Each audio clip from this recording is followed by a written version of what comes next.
നമസ്കാരം, എല്ലാ പ്രേക്ഷകർക്കും ലേറ്റ് എഡിഷനിലേക്ക് സ്വാഗതം. ഞാൻ ശ്രീന്തി പ്രദീപ്. നോക്കാം ഈ മണിക്കൂറിൽ വരുന്ന വാർത്തകൾ വിശദമായി. ആദ്യത്തെ വാർത്തയിലേക്ക് കടക്കുമ്പോൾ, ജമാഅത്തെ ഇസ്ലാമിക്കെതിരെ സമസ്ത സമ്മേളന പ്രമേയം. രാഷ്ട്രീയ ഇസ്ലാം എന്നത് അപകടകരമായ ആശയം. മൗദൂദി ആശയങ്ങൾ യുവാക്കളെ വഴിതെറ്റിക്കുന്നു. ഇത്തരം വിഘടന ചിന്തകളെ പ്രതിരോധിക്കണമെന്നും സമ്മേളന പ്രമേയത്തിൽ പറയുന്നു. വിവരങ്ങളുമായി അരുൺ പാറയ്ക്കൽ കൂടി ചേരുന്നുണ്ട്. അരുൺ, ഇപ്പോൾ ജമാഅത്തെ ഇസ്ലാമിക്കെതിരെ സമസ്ത സമ്മേളനത്തിൽ ഒരു പ്രമേയം അവതരിപ്പിച്ചിരിക്കുകയാണ്. എന്തൊക്കെയാണ് ഇതുമായി ബന്ധപ്പെട്ട കൂടുതൽ വിവരങ്ങൾ? ശ്രീനിധി, കാസർകോട് കുണിയയിൽ ചേരുന്ന സമസ്തയുടെ 100ാം വാർഷികത്തിന്റെ ഭാഗമായുള്ള അന്താരാഷ്ട്ര സമ്മേളനത്തിലാണ് പ്രമേയം അവതരിപ്പിച്ചിരിക്കുന്നത്. ജമാഅത്ത് ഇസ്ലാമിക്കെതിരെയാണ് പറയുന്നത്. രാഷ്ട്രീയ ഇസ്ലാം എന്നത് അപകടകരമായ ആശയമാണ്. ഈ മൗദൂദി ചിന്ത യുവാക്കളെ ഉൾപ്പെടെ വഴിതെറ്റിക്കുന്നു. പാൻ ഇസ്ലാമിക് തീവ്ര ചിന്തക്കെതിരെ ജാഗ്രത വേണമെന്നുകൂടി ഇതിൽ പറയുന്നുണ്ട്. മതരാഷ്ട്രവാദം ഒളിച്ചുകിടത്തുന്ന വൈകാരിക പ്രകടനങ്ങളിലൂടെ രാഷ്ട്രീയ ഇസ്ലാം അപകടകരമായ ആശയത്തിലൂടെ മുസ്ലിം യുവാക്കളെ വഴിതെറ്റിക്കുന്നു എന്നാണ് സമസ്തയുടെ പ്രമേയത്തിൽ ഉൾപ്പെടെ പറയുന്നത്. നിഷ്പക്ഷ മാധ്യമങ്ങൾ എന്ന വ്യാജേന പ്രവർത്തിക്കുന്ന മാധ്യമങ്ങൾ വഴിയാണ് ഇത്തരത്തിലുള്ള പ്രചരണങ്ങൾ നടക്കുന്നതെന്നും മുസ്ലിം യുവാക്കളെ വഴിതെറ്റിക്കുന്നതും പറയുന്നുണ്ട്. എന്തായാലും ഇത്തരം വിഘടന ചിന്തകളെ പ്രതിരോധിക്കണമെന്നാണ് സമസ്തയുടെ അന്താരാഷ്ട്ര സമ്മേളനത്തിന്റെ ഭാഗമായി അവതരിപ്പിച്ച പ്രമേയത്തിൽ ചൂണ്ടിക്കാണിക്കുന്നത്. വലിയ രാഷ്ട്രീയ ചർച്ചകൾക്ക് കൂടി വഴിവെച്ചിട്ടുണ്ട്. നിയമസഭാ തെരഞ്ഞെടുപ്പൊക്കെ നടക്കുകയാണ്. അതിനിടയിലാണ് ജമാഅത്ത് ഇസ്ലാമിക്കെതിരെ തുറന്നടിച്ചുകൊണ്ട് സമസ്ത രംഗത്തെത്തുന്നത്. ഇന്നിപ്പോൾ പ്രതിപക്ഷ നേതാവ് വി ഡി സതീശൻ ജമാഅത്ത് ഇസ്ലാമിയുടെ വോട്ട് വാങ്ങാം, ജമാഅത്ത് ഇസ്ലാമിക്ക് ഐക്യം കൽപ്പിക്കേണ്ടതില്ല എന്നൊരു നിലപാട് സ്വീകരിച്ചിരുന്നു. പക്ഷേ വൈകിട്ടോടുകൂടി സമസ്ത ഇത്തരത്തിലൊരു നിലപാട് സ്വീകരിക്കുമ്പോൾ മുസ്ലിം ലീഗും അതുപോലെ തന്നെ കോൺഗ്രസും ഒക്കെ ഇനി എന്ത് രാഷ്ട്രീയ നിലപാട് ജമാഅത്ത് ഇസ്ലാമിക്കെതിരെ സ്വീകരിക്കുമെന്നതും ചർച്ചാ വിഷയമാണ്. ഇന്നിപ്പോൾ വൈകിട്ടാണ് സമസ്തയുടെ പ്രമേയം അവതരിപ്പിച്ചിരിക്കുന്നത്. ശ്രീനിധി, ശ്രീ അരുൺ പാറയ്ക്കലാണ് കാസർഗോഡ് നിന്ന് വാർത്തയുടെ വിവരങ്ങൾ പങ്കുവച്ചത്. ഇനി തെരഞ്ഞെടുപ്പ് വിശേഷങ്ങളിലേക്കാണ്. വോട്ടുത്സവം.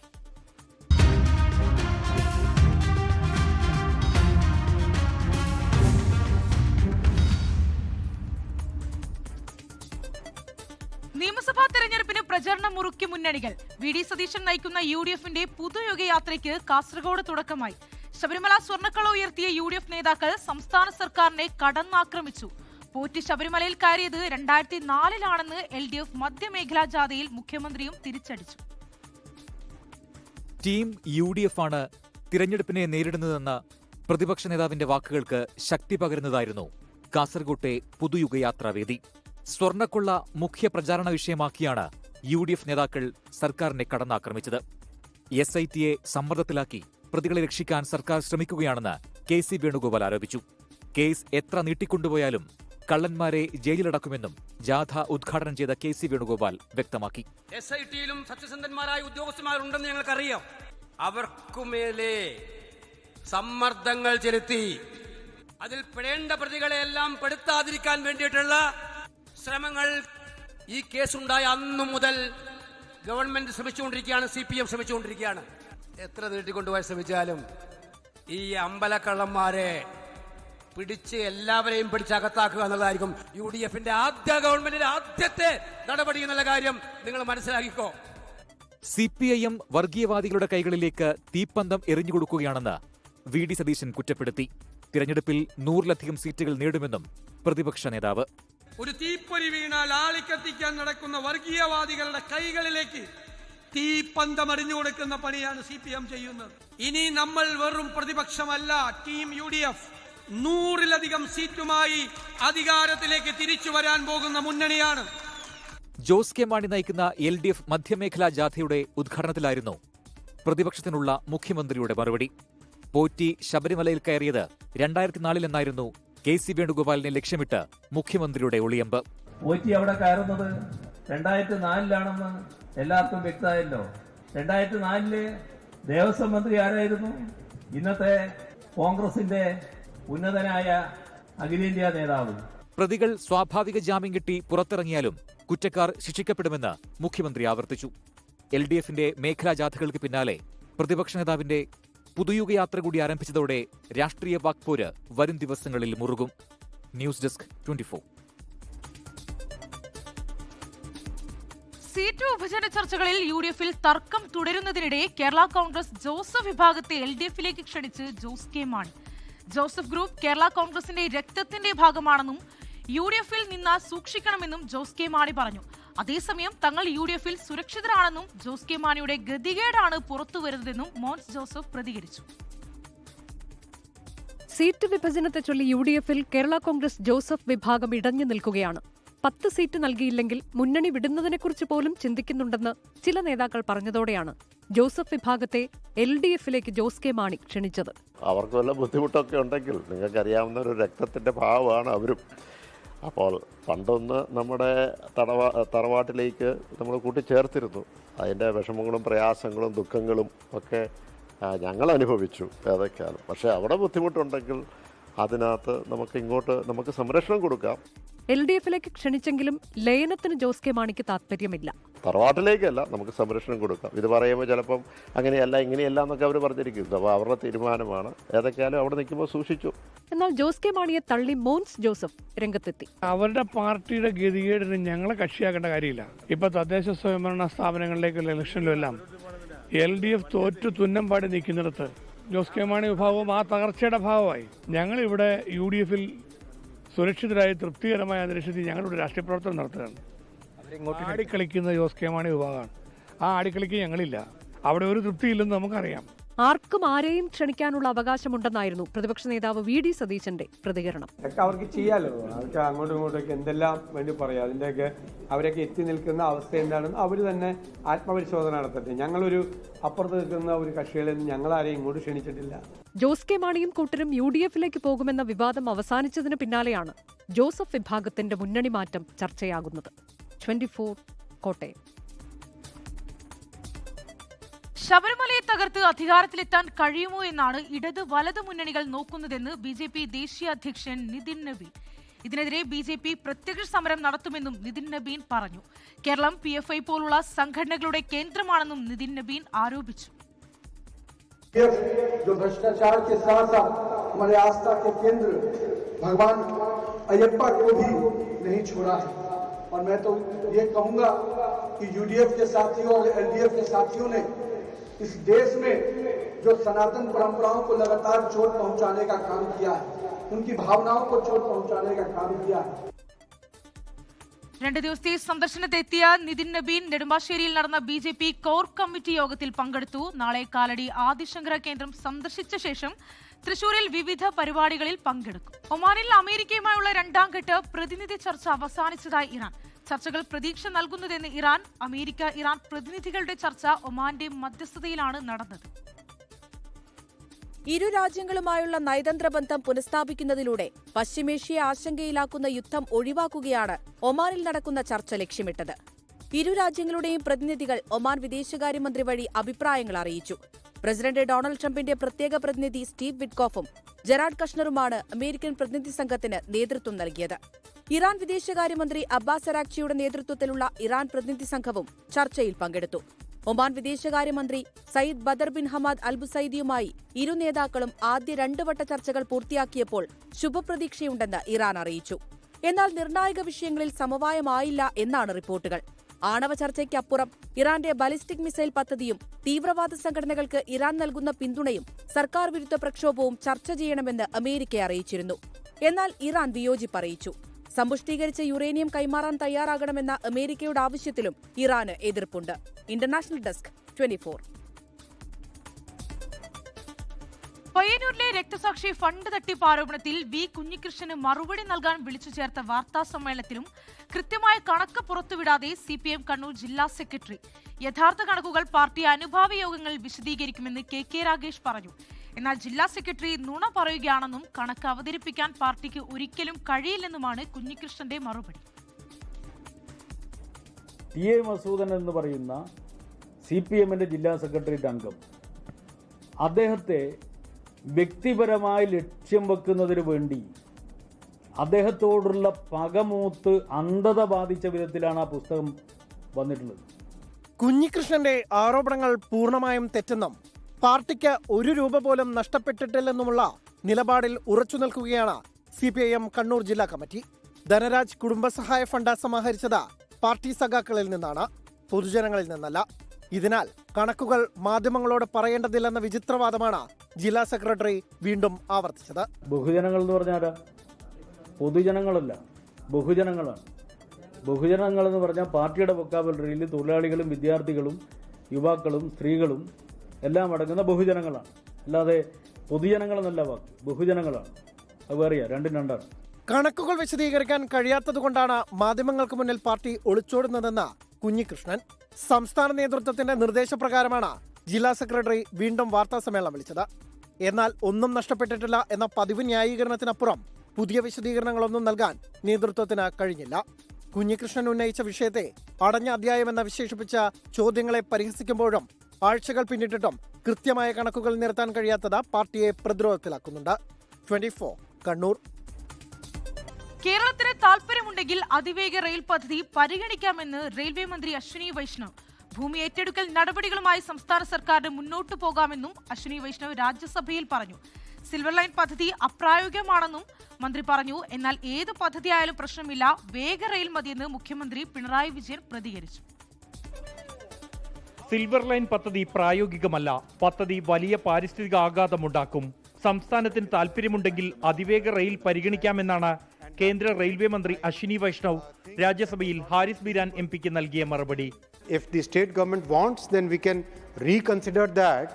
If the high-speed train, it all depends upon the state government, Honorable Chairman Sir. Silver ലൈനിനെ കുറിച്ച് ജോൺ ബ്രിട്ടാസ് എംപിയുടെ ചോദ്യത്തോട് പന്ത് സംസ്ഥാനത്തിന്റെ കോർട്ടിൽ നിന്നും സംസ്ഥാനത്തിന് ഭൂമി ഏറ്റെടുക്കൽ നടത്താമെന്നും മന്ത്രി. Very clearly I am saying, the ball is in the court of the state government. Let the state government start the land acquisition. അതേസമയം ഡൽഹിയിൽ പോയി കേന്ദ്ര റെയിൽവേ മന്ത്രിയെ കാര്യങ്ങൾ അറിയിച്ചതാണെന്നും കേന്ദ്രത്തിന്റെ മനസ്സിൽ കേരളത്തിലെ റെയിൽവേയെക്കുറിച്ച് യാതൊരു പദ്ധതിയുമില്ലെന്നും മുഖ്യമന്ത്രി പ്രതികരിച്ചു. ടെക്നോക്രാറ്റായ ഇ ശ്രീധരൻ അദ്ദേഹം ഒരു പദ്ധതി മുന്നോട്ട് വെച്ചു. ആ പദ്ധതി പ്രകാരം മുന്നോട്ട് പോയാൽ കേന്ദ്ര ഗവൺമെന്റ് അനുമതി ഉണ്ടാവും എന്നാണ് അദ്ദേഹം പറഞ്ഞത്. ഞങ്ങൾക്ക് ഏത് പദ്ധതി ആയാലും പ്രശ്നമില്ല, അതിവേഗം പോകുന്ന റെയിൽ നമ്മുടെ കേരളത്തിൽ ഉണ്ടാവണം. ഡോക്ടർ ഇ ശ്രീധരൻ ഓഫീസ് തുറന്നതിനെ കുറിച്ച് 2 എംപിമാരുടെ ചോദ്യങ്ങൾക്കും മന്ത്രി അശ്വിനി വൈഷ്ണവ് വ്യക്തമായ മറുപടി നൽകിയില്ല. രാജ്യത്തിന്റെ വികസനത്തിനായി ഇ ശ്രീധരൻ അടക്കം ആര് മുന്നോട്ട് വരുന്നതിനെയും സ്വാഗതം ചെയ്യുമെന്നാണ് മന്ത്രിയുടെ ഒഴുക്കൻ മറുപടി.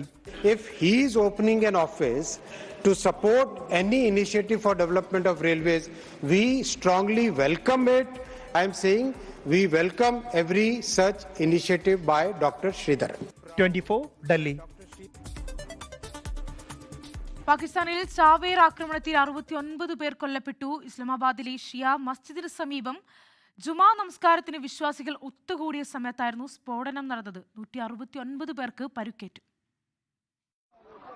ഇസ്ലാമാബാദിലെ ഷിയ മസ്ജിദിന് സമീപമാണ് ചാവേർ ആക്രമണമുണ്ടായത്. വെള്ളിയാഴ്ച നമസ്കാരത്തിനായി വിശ്വാസികൾ എത്തുന്ന സമയത്തായിരുന്നു സ്ഫോടനം. പിന്നാലെ പോലീസും രക്ഷാപ്രവർത്തകരും സ്ഥലത്തെത്തി പരിക്കേറ്റവരെ ആശുപത്രികളിലേക്ക് മാറ്റി. പ്രാഥമിക അന്വേഷണത്തിൽ ചാവേർ ആക്രമണമാണെന്ന് അധികൃതർ സ്ഥിരീകരിച്ചു. ഫോറൻസിക് സംഘം മേഖലയിലെത്തി തെളിവ് ശേഖരണവും നടത്തുകയാണ്. സംഭവത്തിന് പിന്നാലെ ഇസ്ലാമാബാദിൽ സർക്കാർ അടിയന്തരാവസ്ഥ പ്രഖ്യാപിച്ചു. അതേസമയം സ്ഫോടനത്തിന്റെ ഉത്തരവാദിത്വം ആരും ഏറ്റെടുത്തിട്ടില്ല. കഴിഞ്ഞ വർഷം നവംബർ മാസത്തിൽ ഇസ്ലാമാബാദിലെ കോടതിക്ക് പുറത്ത് സ്ഫോടനം നടന്നിരുന്നു. അന്ന് 12 പേർ കൊല്ലപ്പെടുകയും 30ഓളം പേർക്ക് പരിക്കേൽക്കുകയും ചെയ്തിരുന്നു. 24 ഡൽഹി. സംസ്ഥാനത്ത് സർക്കാർ ഓഫീസുകളുടെ പ്രവൃത്തി ദിവസം 5 ആക്കുന്നത് സ്വാഗതം ചെയ്ത് സർവീസ് സംഘടനകൾ. നിലവിലെ അഭിപ്രായങ്ങൾ ക്രോഡീകരിച്ച് അജണ്ട നിശ്ചയിച്ച് മുഖ്യമന്ത്രിയെ കാര്യങ്ങൾ അറിയിക്കും. അന്തിമ തീരുമാനത്തിന് മുൻപ് ജീവനക്കാരുടെ സംഘടനകളുമായി ഒരു വട്ടം കൂടി ചർച്ച നടത്തും. നിർദ്ദേശം തെരഞ്ഞെടുപ്പ് സ്റ്റണ്ട് ആക്കരുതെന്ന് ചീഫ് സെക്രട്ടറി വിളിച്ച യോഗത്തിൽ കോൺഗ്രസ് അനുകൂല സർവീസ് സംഘടനകൾ ആവശ്യപ്പെട്ടു. സർക്കാർ ഓഫീസുകളുടെ പ്രവൃത്തി ദിനം 5 ദിവസമാക്കുന്നതിനുള്ള നടപടികളുമായി സംസ്ഥാന സർക്കാർ മുന്നോട്ട്. ചീഫ് സെക്രട്ടറി വിളിച്ച യോഗത്തിൽ പ്രവൃത്തി ദിനം 5 ദിവസമാക്കുന്നതിനെ ജീവനക്കാരുടെ എല്ലാ സംഘടനകളും സ്വാഗതം ചെയ്തു. 7 മണിക്കൂറാണ് പ്രവൃത്തി സമയത്തിൽ കുറവുണ്ടാകുന്നത്. രാവിലെയും വൈകുന്നേരവും സമയം കൂട്ടി ഇത് പുനഃക്രമീകരിക്കാമെന്നാണ് ജീവനക്കാരുടെ സംഘടനകളുടെ നിർദ്ദേശം. ദിവസവും 1 മണിക്കൂർ കൂട്ടുക എന്ന നിർദ്ദേശം 15 കോൺഗ്രസ് അനുകൂല സംഘടനകൾ മുന്നോട്ട് വെച്ചു. 10:15 മുതൽ 5:15 വരെ എന്നതാണ് നിലവിലെ പ്രവർത്തന സമയം. രാവിലെ ഇത് 9:30 വൈകുന്നേരം 5:30 ചെയ്താൽ 1 മണിക്കൂർ അധികം ലഭിക്കുമെന്നാണ് നിർദ്ദേശം. കാഷ്വൽ ലീവ് അടക്കം അവകാശപ്പെട്ട ഒരവധിയും വെട്ടിക്കുറയ്ക്കുന്നതിനോട് യോജിപ്പില്ലെന്ന് ജീവനക്കാരുടെ സംഘടനകൾ യോഗത്തിൽ വ്യക്തമാക്കി. നിർദ്ദേശം തെരഞ്ഞെടുപ്പ് സ്റ്റണ്ട് ആകരുതെന്ന് കോൺഗ്രസ് അനുകൂല സംഘടനകൾ നിലപാടെടുത്തു. പൊതു അവധി ദിനങ്ങളിൽ നിന്ന് കുറയ്ക്കണോ എന്നത് സംബന്ധിച്ച് സർക്കാർ നിർദ്ദേശം വെച്ചാൽ പരിശോധിക്കാമെന്ന് NGO യൂണിയനും ജോയിന്റ് കൗൺസിലും ഉൾപ്പെടെയുള്ള സർവീസ് സംഘടനകൾ വ്യക്തമാക്കി. പ്രവൃത്തി ദിനം കുറയ്ക്കുന്നതുമായി ബന്ധപ്പെട്ട് ജീവനക്കാരുടെ സംഘടനകൾ എങ്ങനെ പ്രതികരിക്കുന്നു എന്നറിയാനാണ് യോഗം വിളിച്ചതെന്ന് chief secretary doctor A. Jayathilak ഓൺലൈനായി ചേർന്ന യോഗത്തിൽ പറഞ്ഞു. അലക്സ് റാം മുഹമ്മദ്, 24 തിരുവനന്തപുരം. സംസ്ഥാനത്തെ വാഹനപ്പെരുപ്പത്തിൽ തളർന്ന് മോട്ടോർ വാഹന വകുപ്പ്. 60ഓളം പ്രധാന സേവനങ്ങൾ നൽകാൻ ഉദ്യോഗസ്ഥരില്ലെന്ന് കണക്കുകൾ. റോഡുകളിലെ ഉദ്യോഗസ്ഥരുടെ അഭാവം കാരണം അപകടങ്ങൾ വർദ്ധിക്കുന്ന സാഹചര്യമെന്ന് ഗതാഗത കമ്മീഷണർ വ്യക്തമാക്കുന്നു. 300-ലധികം പുതിയ തസ്തികകൾ അടിയന്തരമായി വേണമെന്നാവശ്യപ്പെട്ട് സർക്കാരിന് നൽകിയ കത്ത് 24-ന് ലഭിച്ചു. സംസ്ഥാനത്ത് രജിസ്റ്റർ ചെയ്ത വാഹനങ്ങളുടെ എണ്ണം 1,89,00,000 കടന്നിട്ടും ആനുപാതികമായി ജീവനക്കാർ വകുപ്പിലില്ല. 60ഓളം സേവനങ്ങൾക്കായി എത്തുന്ന അപേക്ഷകൾ കാരണം ഉദ്യോഗസ്ഥരുടെ ജോലിഭാരം ഇരട്ടിയായി. ഒരു MVI പ്രതിദിനം 40 ഡ്രൈവിംഗ് ടെസ്റ്റുകൾക്ക് പുറമെ ശരാശരി 100 സേവനങ്ങൾ വരെ നൽകേണ്ടി വരുന്നതാണ് നിലവിലെ സാഹചര്യം. ഓഫീസുകളിലെ തിരക്ക് നിയന്ത്രിക്കാൻ റോഡ് സുരക്ഷാ വിഭാഗത്തിലെ ഉദ്യോഗസ്ഥരെ കൂടി ഓഫീസ് ജോലികൾക്ക് നിയോഗിക്കേണ്ടി വരുന്നു. റോഡുകളിൽ പരിശോധനയ്ക്ക് ആളില്ലാതായതോടെ അപകടങ്ങൾ വർദ്ധിച്ചതായും നികുതി പിരിവ്, റവന്യൂ റിക്കവറി, സ്കൂൾ വാഹന പരിശോധന എന്നിവ കാര്യക്ഷമമായി നടക്കുന്നില്ലെന്നും കമ്മീഷണർ നാഗരാജു ചകിലം ചൂണ്ടിക്കാട്ടുന്നു. പ്രതിസന്ധി പരിഹരിക്കാൻ 92 motor vehicle inspector, 167 assistant motor vehicle inspector, 57 clerk എന്നിങ്ങനെ 316 പുതിയ തസ്തികകളാണ് അടിയന്തരമായി വേണ്ടത്. ഇതിനായി വർഷം 26.54 കോടി രൂപയുടെ അധിക ബാധ്യത വരുമെങ്കിലും കാര്യക്ഷമമായ പ്രവർത്തനം വഴി ഇതിന്റെ 4 മടങ്ങ് തുക വരുമാനമായി സർക്കാരിലേക്ക് തിരികെ എത്തിക്കാമെന്നും റിപ്പോർട്ട് വ്യക്തമാക്കുന്നുണ്ട്. 24 തിരുവനന്തപുരം. ആലപ്പുഴ മാവേലിക്കരയിൽ ഔദ്യോഗിക വാഹനം അപകടകരമായ രീതിയിൽ ഓടിച്ച ഡ്രൈവർക്ക് സസ്പെൻഷൻ. മാന്നാർ പോലീസ് സ്റ്റേഷനിലെ സ്വരാജിനെതിരെയാണ് നടപടിയെടുത്തത്. കഴിഞ്ഞ ദിവസം രാത്രിയിലാണ് സ്വരാജ് ഭീതി പരത്തി വാഹനം ഓടിച്ചത്. സംഭവത്തിന്റെ ദൃശ്യങ്ങൾ സോഷ്യൽ മീഡിയയിൽ പ്രചരിച്ചതോടെയാണ് നടപടി.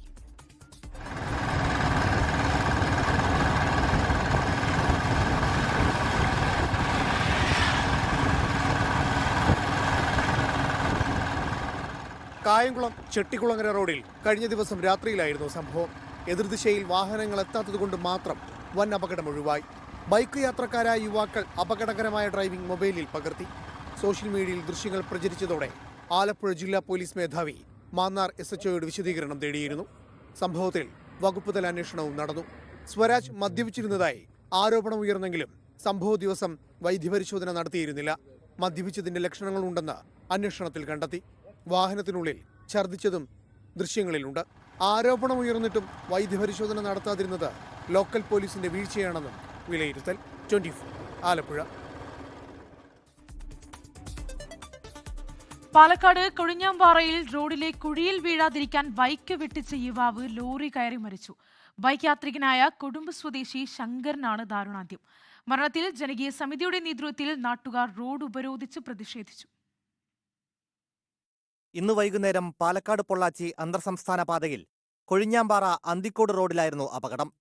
കൊഴിഞ്ഞാമ്പാറയിൽ നിന്ന് കൊടുമ്പിലേക്ക് വരികയായിരുന്നു ശങ്കർ. റോഡിലെ കുഴി കണ്ട് ബൈക്ക് വലതുവശത്തേക്ക് വെട്ടിക്കുന്നതിനിടെ എതിരെ വന്ന ലോറിയിൽ ഇടിക്കുകയായിരുന്നു. ബൈക്കും ശങ്കറും ലോറിക്കടിയിലേക്ക് തെറിച്ചു വീണു. ലോറി യുവാവിന്റെ ശരീരത്തിലൂടെ കയറി ഇറങ്ങി. ശങ്കർ സംഭവ സ്ഥലത്ത് വച്ച് തന്നെ തൽക്ഷണം മരിച്ചു. റോഡിലെ കുഴികളടയ്ക്കാത്ത അധികൃതരുടെ അനാസ്ഥയാണ് ജീവൻ അപഹരിച്ചതെന്ന് പറഞ്ഞ് നാട്ടുകാർ ഏറെ നേരം റോഡ് ഉപരോധിച്ചു. അമിത വേഗതയിൽ എത്തുന്ന ടോറസ് ലോറികളും അപകടം പതിവാക്കാൻ കാരണമാകുന്നുണ്ടെന്നും പരാതിയുണ്ട്. ശങ്കറിന്റെ മൃതദേഹം പാലക്കാട് ജില്ലാ ആശുപത്രിയിലെ മോർച്ചറിയിലേക്ക് മാറ്റി. 24 പാലക്കാട്. ലോകത്തെവിടെയായാലും ഏത് സമയത്തും 24 വാർത്തകളും ഓഗ്മെന്റഡ് റിയാലിറ്റി പാക്കേജുകളും എക്സ്പ്ലെയിനറുകളും വിശദമായി കാണാൻ ഞങ്ങളുടെ യൂട്യൂബ് ചാനൽ നിങ്ങൾക്ക് സബ്സ്ക്രൈബ് ചെയ്യാം.